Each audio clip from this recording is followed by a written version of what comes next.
지금으로부터 508년 전 1517년 10월 31일 독일의 젊은 수도사 마르틴 루터가 비텐마르크 성문에 95개 조항을 내걸었습니다. 마틴 루터의 마음속에는 간절한 질문이 하나 있었습니다. 그 간절한 질문이 오늘 우리에게 다가올 수 있는 이유는 어떻게 죄인이 의로우신 하나님 앞에 설 수 있는가?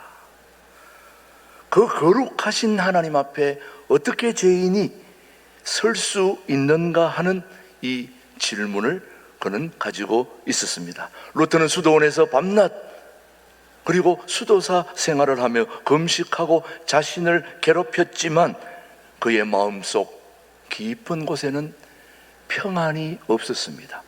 수도사는 누구보다도 평안이 중요하고 마음의 안정을 가지고 다른 사람을 선도해야 될 사람이 수도사인데 밤낮 금식하고 기도하고 그렇게 수도 생활을 하는 가운데서도 그의 마음속에는 평안이 그의 마음을 결코 지배하지 못했다는 게 놀랍습니다.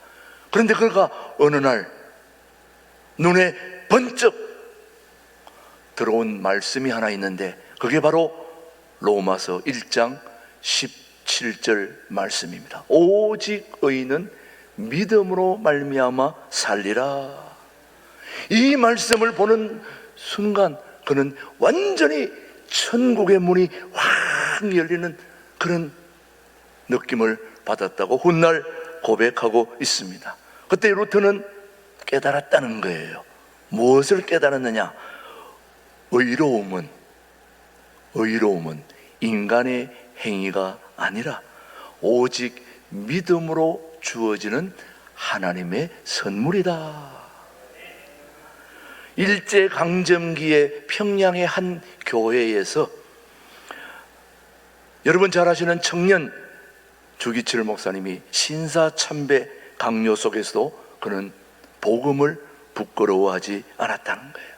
내 주 대신 주를 참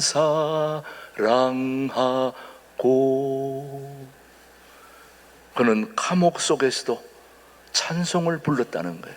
여러분 감옥에 저도 안 들어가 봐서 모르겠지만은 감옥에서 찬송한다는 거 쉬운 일이 아닙니다.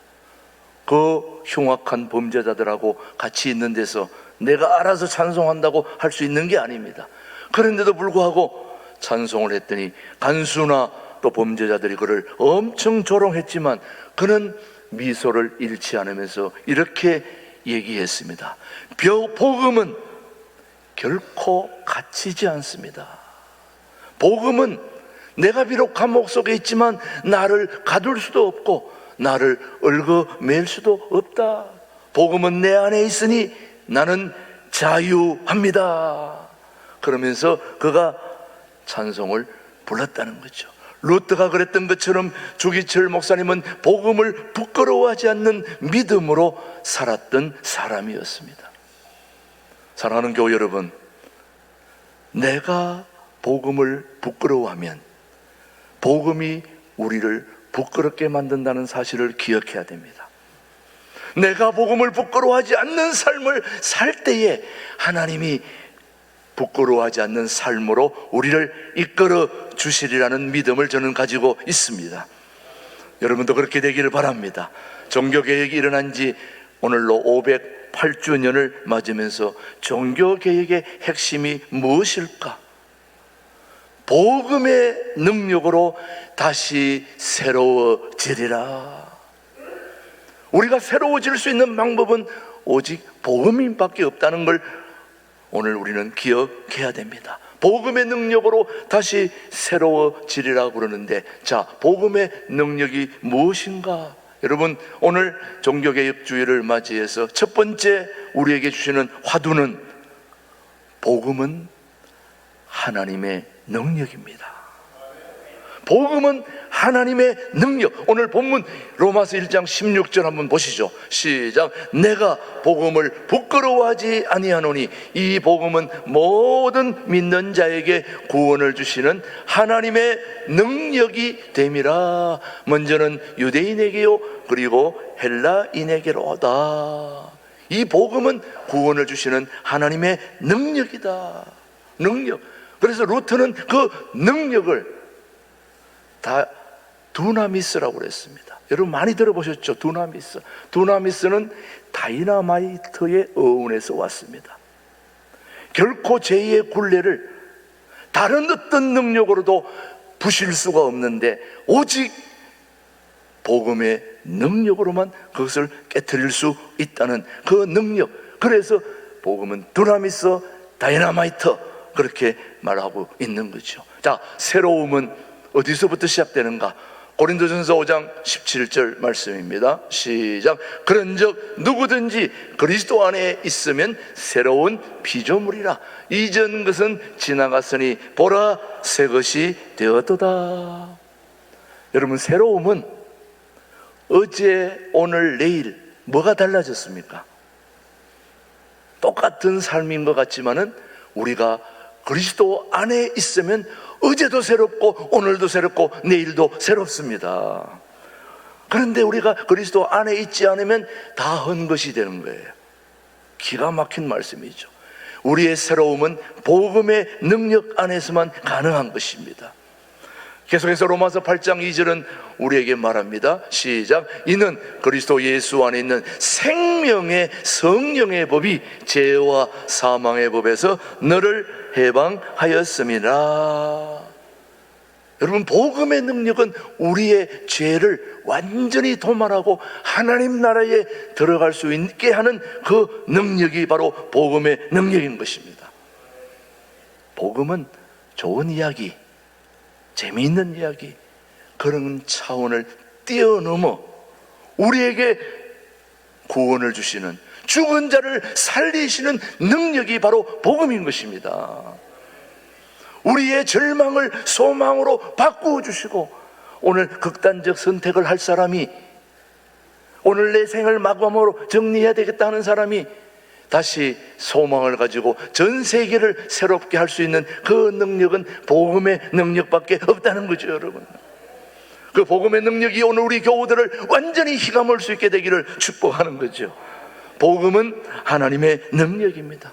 복음의 능력으로 우리가 다시 새로워질 수 있는 두 번째 화두는, 복음은 모든 사람을 위한 구원이라는 겁니다.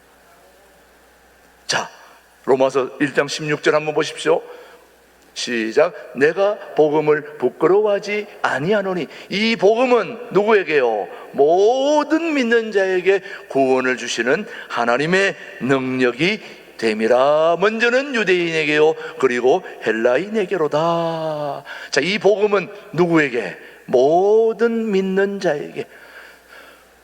마르틴 루터는 교황이나 성직자만의 복음이 아닌 모든 사람의 복음임을 계속해서 선언하고 강조했습니다. 사실 마틴 루터가 살던 그 당시는 성직자 중심, 그리고 교황 중심, 특권층의 중심으로 그렇게 살면서 타락했습니다만은 루터는 그때 성경을 민중적인 언어로 모든 사람들이 다 복음을 받아들일 수 있는 그런 언어를 성경을 언어로 번역했기 때문에 모든 사람이 성경에 접할 수 있었던 말씀이죠. 그래서 하나님 앞에서 모든 사람은 제사장이다 해서 만인 제사장을 우리가 따르고 있는 거죠.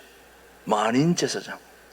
저는 설교하는 제사장, 이쪽엔 피아노 치는 제사장, 저 찬양하는 제사장, 그리고 기업하는 제사장. 우리 백신 전문가가 있는데 저기는 백신 제사장. 또 많은 분들 본인의 맡은 모든 역할, 그게 바로 제사장이라는 거죠. 여기 있는 성직자만, 목회자만, 장로님, 권사님, 집사님, 특권층이 없습니다. 구원의 복음은 모든 사람에게 해당되는 능력이 바로 복음인 것입니다. 루터는 성경을 그렇게 해서 번역해서 누구든지 성경에 접할 수 있도록, 원래 천주교가 예전에는 우리가 천주교가 우리 개신교 형님인데 처음에는 성경을 신부님들만 읽게 되어 있습니다. 그래서 평신도들은 이 말씀을 모릅니다. 이 말씀을 왜곡했는지, 바로 전했는지 안 전했는지 알 길이 없습니다. 읽어본 적이 없기 때문에. 그래서 루터가 이걸 다 번역해서 읽어봤더니 엉터리로 얘기하는 게 다 드러나게 된 거죠. 잘못 얘기한 게 다 드러나게 되는 거죠. 오늘 말씀은 모든 사람에게 다 필요한 말씀이기 때문에 요한복음 3장 16절은 우리에게 말씀하고 있습니다. 시작. 하나님이 세상을 이처럼 사랑하사 독생자를 주셨으니 이는 그를 믿는 자마다 멸망하지 않고 영생을 얻게 하려 하심이라. 우리 하나님은 저와 여러분들만 사랑하는 것이 아니라 세상 속에 있는 사람들도, 우리가 마음에 들지 않는 그 사람들도 다 사랑한다는 것입니다. 왜? 그들도 구원받아야 될 사람들이기 때문에. 그래서 저와 여러분을 전도자로, 복음 전하는 자로 세우셨으니 여러분이 죽는 날까지 그 사람들에게 복음을 전하고 가야 우리 주님이 기뻐하실 줄로 믿습니다. 복음은 모든 사람에게 다 해당되는 것입니다. 복음으로 다시 새로워질 수 있는 세 번째 화두는, 복음은 믿음으로 사는 삶입니다. 뭘로 산다고요? 믿음으로 산다. 오늘 1장 17절 본문을 다시 한번 보시죠. 시작. 복음에는 하나님의 의가 나타나서 믿음으로 믿음에 이르게 하나니 기록된 바 오직 의인은 뭘로요? 믿음으로 말미암아 살리라 함과 같으니라. 오직 의인은 믿음으로 말미암아 살리라. 이것을 루터가 굳게 붙잡고 솔라 피데, 오직 믿음, 이걸 외쳤습니다. 우리의 구원은 공로나 행위가 아니라 하나님의 은혜를 믿는 믿음으로부터 시작된다는 것, 여러분 꼭 기억하시길 바랍니다. 우리의 구원은 행위나 공로가 아니라 하나님의 은혜를 믿는 믿음으로 시작되기 때문에 오늘 저와 여러분이 모두 구원받게 된 것입니다.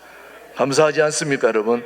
예, 그래서 루터는 성경으로 다시 돌아간 겁니다. 오직 말씀, 오직 은혜, 그리고 그 말씀을 통해서 오직 은혜, 오직 믿음을 회복하고 종교개혁을 일으킨 사람이 바로 마틴 루터입니다. 한국 최초의 여성 선교사 중에 한 분인 김순호 선교사라고 있는데, 그분이 1930년대 중국 산둥에서 복음을 전했습니다. 최초의 여성 선교사인데 그분이 산둥에서 복음을 전할 때 너무나 힘들고 어려운 가난과 박해 속에서도 그녀는 미소를 잃지 않으면서 그는 이렇게 이야기했습니다. 나는 예수님이 나를 이 산둥으로 부르신 것을 믿습니다. 이 복음은 이 땅에 희망이 되길 바랍니다 하고 김순호 선교사가 복음을 외쳤더니 그녀의 헌신으로 말미암아 수많은 영혼이 복음을 들었고 그 지역에 드디어 교회가 세워지게 된 것입니다. 복음은 결코 묶이지 않습니다. 그것이 바로 하나님의 능력인 것입니다. 루터가 붙잡은 복음, 주기철 목사가 순교하면서 지킨 그 복음, 오늘 2025년 10월 26일 종교개혁주일 우리 일부 예배에 나와 있는 우리가 지금 알고 있는 그 복음은 같은 것입니다. 다르지 않습니다. 루터가 지킨 그 복음, 주기철 목사가 순교하면서 지킨 그 복음, 오늘 우리가 외치는 그 복음은 다 하나인 겁니다. 행위가 아니라 믿음으로, 제도가 아니라 은혜로, 인간의 영광이 아니라 하나님의 영광으로, 그것이 바로 오늘 종교개혁 508주년을 맞이하는 저와 여러분들에게 주시는 소중한 은혜의 말씀임을 잊지 않게 되기를 축복합니다. 기도하겠습니다. 하나님 아버지, 오늘 루트를 통해 주신 복음의 능력을 다시 붙들게 해 주시니 감사합니다. 우리의 신앙이 형식이 아니라 생명으로, 전통이 아니라 진리로, 인간의 생각이 아니라 하나님의 말씀 위에 서게 하여 주옵소서. 복음을 부끄러워하지 않는 교회, 복음으로 다시 살아가는 우리 성도들 되게 하여 주옵소서. 오늘 우리 신광두레교가 이 시대의 개혁자들로 다시 한번 세워질 수 있도록 은혜의 은혜를 더하여 주옵소서. 오직 말씀으로, 오직 은혜로, 오직 믿음으로 살아 통일한국을 이루며 저 유라시아로 전 세계로 복음을 전하는 그 축복의 통로에 우리 신광두레교가 서게 하여 주옵소서. 예수님의 이름으로 감사기도 드립니다. 아멘.